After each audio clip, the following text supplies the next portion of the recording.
Fait que c'est un peu comme ça que j'enligne ça. Mon enfance, c'était le fun de tout remémoriser ça. Puis je repensais à mon frère, puis la belle petite vie de famille que j'ai eue pareil quand j'étais jeune, dans des beaux petits villages comme on est en train de perdre.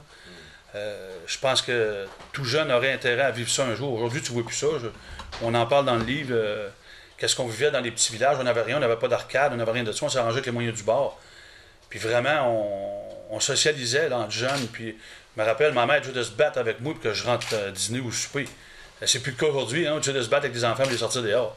Lâche ton jeu vidéo puis sors dehors. Puis les temps changent, le monde change. L'évolution fait que ça s'est rendu ainsi, mais on se perd beaucoup là, dans notre centralisation, je dirais. Il faut vraiment préserver nos villages, nos régions. Puis c'était primordial. Moi, une province sans région, c'est plus une province. C'est une grande ville, c'est un grand centre, puis c'est pas ça que je veux. Je l'ai précisé souvent, je le disais, quand je parlais aux médias des grands centres, regardez, nous autres, chez nous, on n'a pas d'accommodement raisonnable, on n'a pas de piquerie, on n'a pas de gang de rue, on n'a pas personne qui dort en dessous des bypass, on n'a pas personne qui meurt dans les urgences. Fait que, si boire, là, nettoyez votre trou, puis après ça, vous viendrez nous dire comment faire. Mais on est des régions ressources, puis on dirait que tout le monde nous oublie. Ben, tout le monde. Je parle des multinationales, des grandes entreprises, puis nos fameux décideurs. Là. Non, je pense que le combat, puis le livre, on va en parler un peu aussi, quand on va parler du syndicalisme, vers où on s'en va avec ça. C'est sûr, pour être honnête, c'est pas ça qui était prévu. Là. Moi, je l'ai surtout... La situation de ma région me préoccupait, mais là, c'est rendu... on sent le mouvement, on sent que les autres régions vont peut-être prendre exemple sur ce qui se passe par chez nous. Comme, je ne sais pas si vous le saviez, là, il va y avoir le 20 juin, il se passe une levée de bouclier là, sur la Côte-Nord, dans les 4 principales villes, concernant justement le viol qui se passe sur la Côte-Nord. On exploite nos ressources, puis on n'en bénéficie pas pendant tout. Puis quand il n'y a pas d'ouvrage, on ne voit pas personne. Tout le monde nous oublie. Fait que c'est important Moi, mon combat, il est pour les régions. Il était pour ma région. Si les autres régions sont intéressées de s'impliquer avec nous autres, aucun problème avec ça. Mais moi... la vie au Québec passe par les régions. C'est impératif, on n'a pas le choix, c'est comme ça. Puis je suis tellement fier de ma région, je suis tellement fier de mon village, mais je le vois fermer tranquillement, puis ça me désole.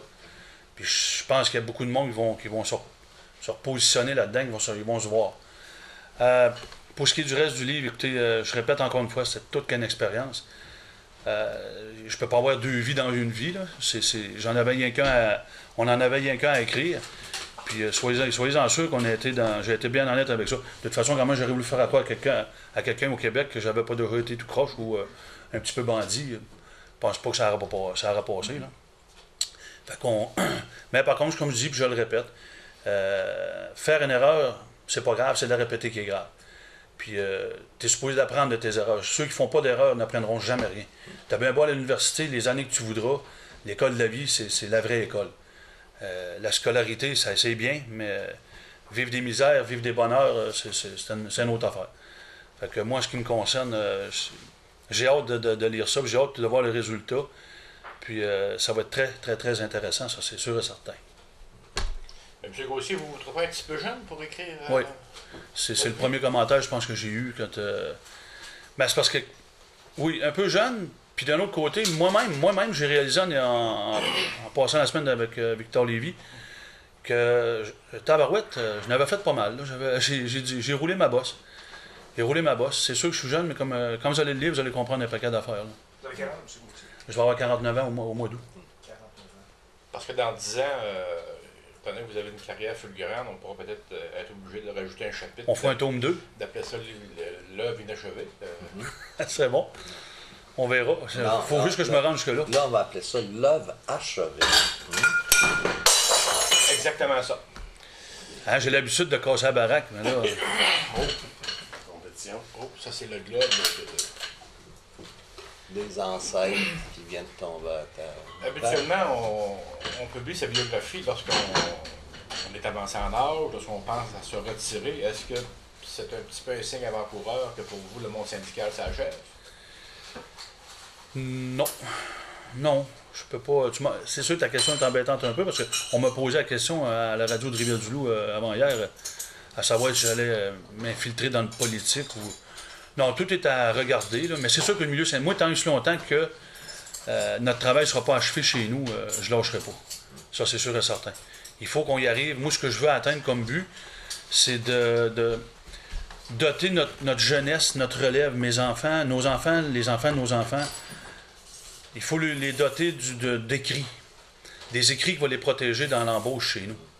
C'est important parce que si on ne travaille pas chez nous, c'est rendu que les gens de l'extérieur viennent travailler chez nous, puis nos jeunes s'exilent en ville. Wow, c'est quoi, là? C'est pas de même que ça se pourrait marcher, là. C'est l'inverse qui devrait arriver. Puis je sais, écoute, quand tu vis au monde dans des villages comme chez nous, c'est le fun d'aller en ville, c'est trippant, tu as plein d'activités, ça bouge, c'est ci, puis c'est ça. Mais tu reviens toujours à tes sources. Je l'ai dit, moi, j'aime bien Montréal, j'aime bien Québec pour aller les restaurants, la diversité, puis la culture, n'importe quoi. C'est le fun d'aller voir un show, les courses, le sport, n'importe quoi. Mais respirer l'air salin de chez nous, faire un 360 puis avoir l'horizon tout le tour, ça n'a pas de prix, ça. Ça n'a pas de prix. Entrer en forêt, aller à la pêche, aller à la chasse. Et je ne pourrais pas faire ça en ville. Puis moi, passer 1h30 dans le trafic le matin, excusez-moi, mais je vais haïr du monde, là, puis je vais me remettre à sacrer. Là. C'est pas... non, j'aime pas ça. J'aime ça aller faire un tour en vacances, mais j'aime pas... Excusez, votre chez vous, c'est où exactement? Moi, je viens de Rive-à-Pentecôte, c'est à Côte-Nord. Ouais, un petit village, là, un petit village gaulois. Ouais. Mais j'adore ma région, peu importe la ville, Forestville, Havre-Saint-Pierre, Natashquan, Pessamit, c'est trippant, les gens sont accueillants. Comme ici, un peu, j'ai eu l'agréable surprise ici, là, je me suis rendu compte que ça ressemble un peu. Moi, je passais souvent dans le Bas-Saint-Laurent, mais j'arrêtais pas. On cherche toujours, bon, on allait manger à Rimouski, on allait à Rivière-du-Loup. Mais les petits patelins comme ça, j'ai eu du fun en tabarouette, le monde était vraiment, vraiment très accueillant, très respectueux. J'ai eu beaucoup de plaisir à Trois-Pistoles, ça c'est sûr. Est-ce que toute votre carrière syndicale s'est faite sur la Côte-Nord? Oui, bien. Vous avez sévi ailleurs? Oui. À mes débuts. Servi, c'est ça. À mes débuts, j'ai eu à me déplacer à Montréal. J'étais supposé d'aller faire le même job que je fais sur la Côte-Nord, j'étais supposé de le faire à Saint-Jérôme, dans les Laurentides. Okay. Il est arrivé quelques événements. On m'a demandé de descendre sur la Côte-Nord. Mais un peu avant que je sois officiellement syndicaliste ou reconnu par une association syndicale que ce soit, je pratiquais le syndicalisme pareil sans l'être. Tu sais. Ouais, j'étais un gars qui a toujours revendiqué mes droits, pour moi et pour les autres aussi, on va le voir dans le livre. Moi, l'injustice sociale me pue au nez. Puis plus que ça va, plus qu'on s'en rend compte que le citoyen est démuni versus les gouvernements qu'on a. C'est rendu trop gros, trop riche, trop riche avec notre argent, on s'entend. Puis passe le crise de temps à nous dire, faire plein de promesses. Je vais être à l'écoute du peuple. Ben oui, tu vas être à l'écoute du peuple. On le vit présentement. Il était supposé être à l'écoute du peuple. On est juste faire des manifestations, puis rentrer dans les bureaux des députés, puis quasiment menacer les maires ainsi qu'ils nous donnent un coup de main. Ça n'a pas d'allure. C'est notre argent. Ça nous appartient. Puis un vrai bon politicien devrait... Comme à l'époque, où je me rappelle, par chez nous, on avait un dénommé Denis Perron. Il cognait à la porte des maisons au hasard comme ça, puis à la voir si ça allait bien dans les familles. Calice, quand vous avez revu ça, vous autres là? Moi, je n'ai pas revu ça dans les 20 dernières années. Là. C'est ça que ça prend. Tu nous appartiens. Tu t'habilles avec l'argent que je te donne, ton salaire, puis tu t'assis sur les chaises qu'on te paye. Dans le Parlement qu'on paye, puis ça fait longtemps qu'on l'a payé, là. Puis ils nous regardent de haut, puis ah non, t'es un petit cul, toi. Puis je l'ai dit à la radio de Rivière-du-Loup, justement, j'ai dit, t'as une belle comparaison que j'ai faite. Puis même des gens que je rencontre ici à Trois-Pistoles, à la poissonnerie, j'ai rencontré deux couples de personnes âgées.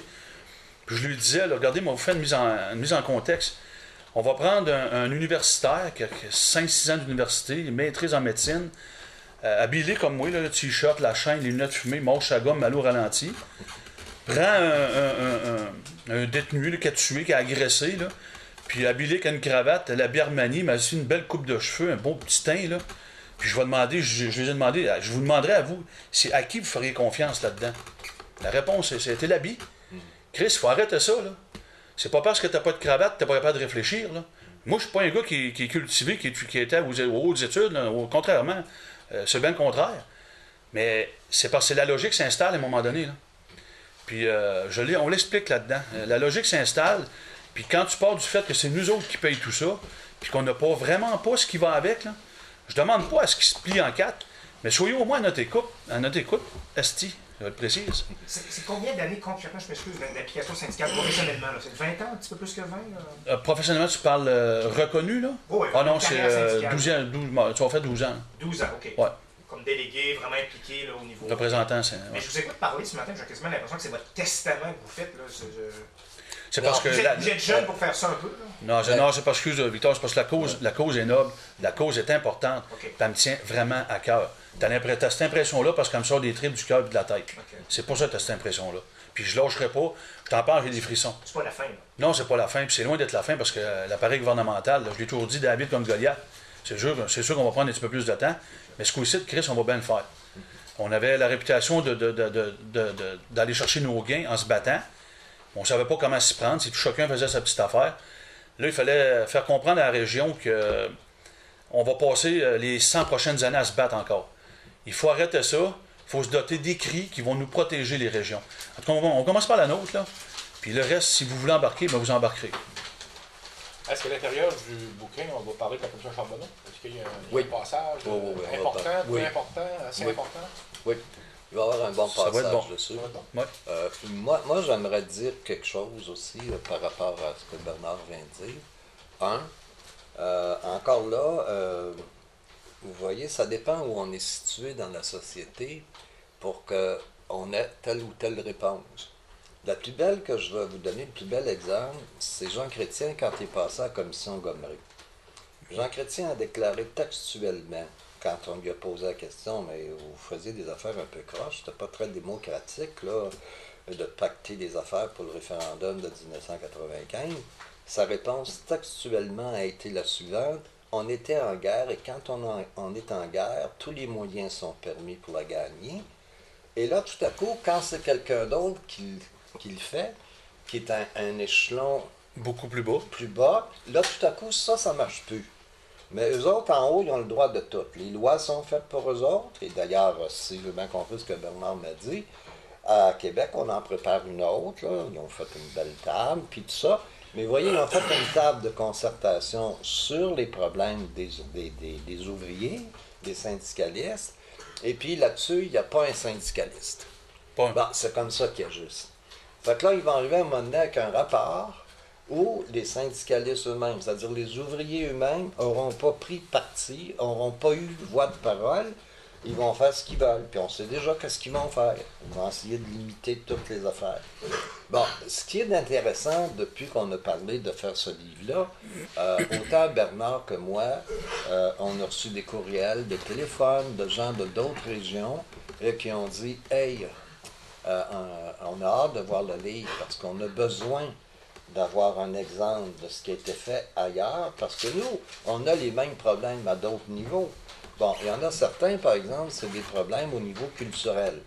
Bon, moi, je le sais par la maison d'édition que je fais, qu'il y a des entrepreneurs régionaux, culturels, qui jouent exactement le même jeu que les entrepreneurs généraux en construction, dans le sens que comme les travailleurs culturels ne sont pas syndiqués, sont autonomes, ben on leur dit, regarde, on a ce projet-là, tu demandes tant pour le faire, nous on t'offre tant. Si tu acceptes de le faire à temps, c'est correct, sinon, une d'autre, on prend quelqu'un d'autre.